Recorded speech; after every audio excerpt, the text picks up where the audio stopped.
গোমাংস বিক্ৰী নিষিদ্ধ কৰাৰ লগে লগে শিৱসাগৰ ৰাজমাই গৰু বজাৰত হাহাকাৰ লাগিছে। গৰুৰ গ্ৰাহকৰ সংখ্যা হ্ৰাস হোৱাত গোপালকসকলে গৰু বিক্ৰী কৰিব নোৱাৰি বিপদত পৰিছে। সাংসদ ৰকিবুল হুছেইনৰ এটা মন্তব্যৰ বাবেই এনে পৰিস্থিতি উদ্ভৱ হোৱা বুলি ক্ষোভ প্ৰকাশ কৰিছে একাংশ গোপালকে। সামগুৰি সমষ্টিত আপোনাৰ ৰকিবুল হুছেইনৰ পিতাই হাৰি গ'ল।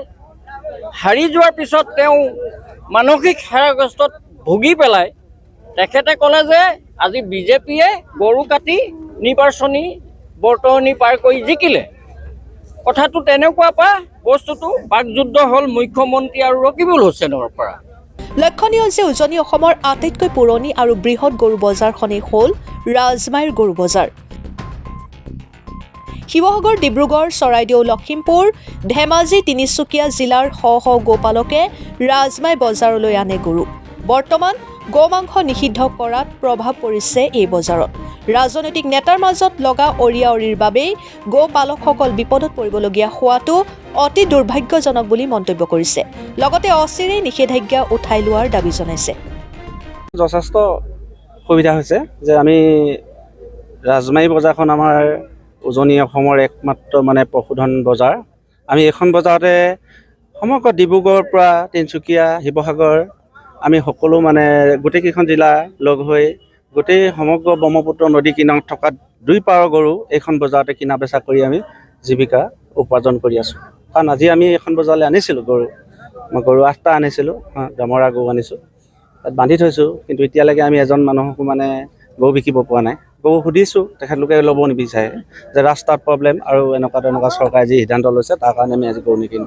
গতিকে এনেকৈ যদি গৰু নিকিনে, আমিতো গৰু পুহিছোঁ, আমি ইমান কষ্টৰে আমি খুটি পাতিছোঁ, চাকৰি তাকৰি নাই, আমি শিক্ষিত, আমি নিবনুৱা যুৱক গতিকে আমাৰ এই ব্যৱস্থাটোৱে যিটো গৰু মাংস নিষিদ্ধকৰণ ব্যৱস্থাটোৱে যিটো কৰিছে, আমাৰ সমগ্ৰ উজনি অসমে যথেষ্ট গোপালকসকলৰ ক্ষতিপূৰণ হৈছে। কোনে খাইছে কোনে নাই খোৱা আমি একো নাজানো। মাত্ৰ আমি জানো যে গৰু বজাৰলৈ নিব লাগে, আমাৰ ঘৰ চলিব লাগে, আমাৰ ল'ৰা ছোৱালী পঢ়াব লাগে, আমাৰ মেডিকেল যাব লাগে, আমি কাৰোবাক টকা দিব লাগে। গতিকে আমি মাত্ৰ গৰু ব্যৱসায় কৰি আজি বহুত আমি এই বজাৰখনৰ পৰা আমি উপাৰ্জন কৰি খাই আছোঁ। আমি ব্যৱসায় কৰা নাই, নিজক খুটিৰ পৰা আনিছোঁ। বেপাৰী নোযোৱা হ'ল কাৰণে আমি খুটিলৈ আনিছোঁ আজি।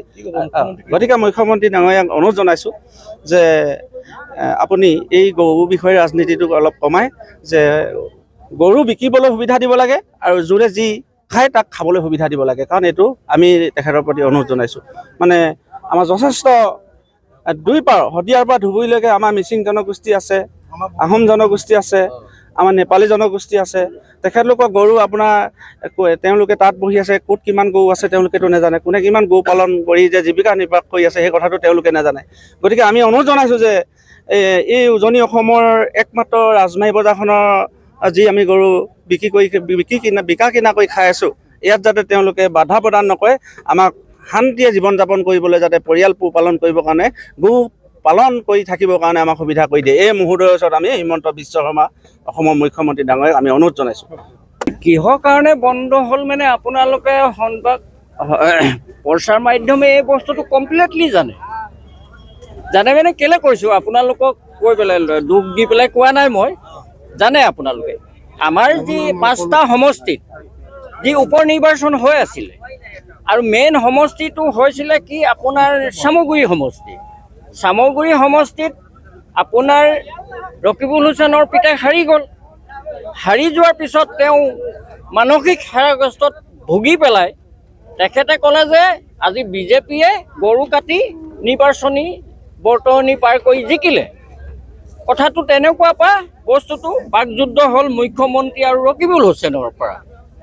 আৰু আপোনালোকে প্ৰচাৰ মাধ্যমে কৈ আছিলে যে এই বস্তুটো এতিয়া নিৰ্বাচনৰ পৰা এই বস্তুটো এনেকুৱা এটা হৈছে, এইটো গৈ পেলাই পাছত কি ৰূপ লয় আমি পাছতহে ইয়াৰ দেখনীয়টো হ'ব। হয়, এতিয়া আমি দেখি পাইছোঁ যে এইটো এটা ডাঙৰ ৰূপ ল'লে।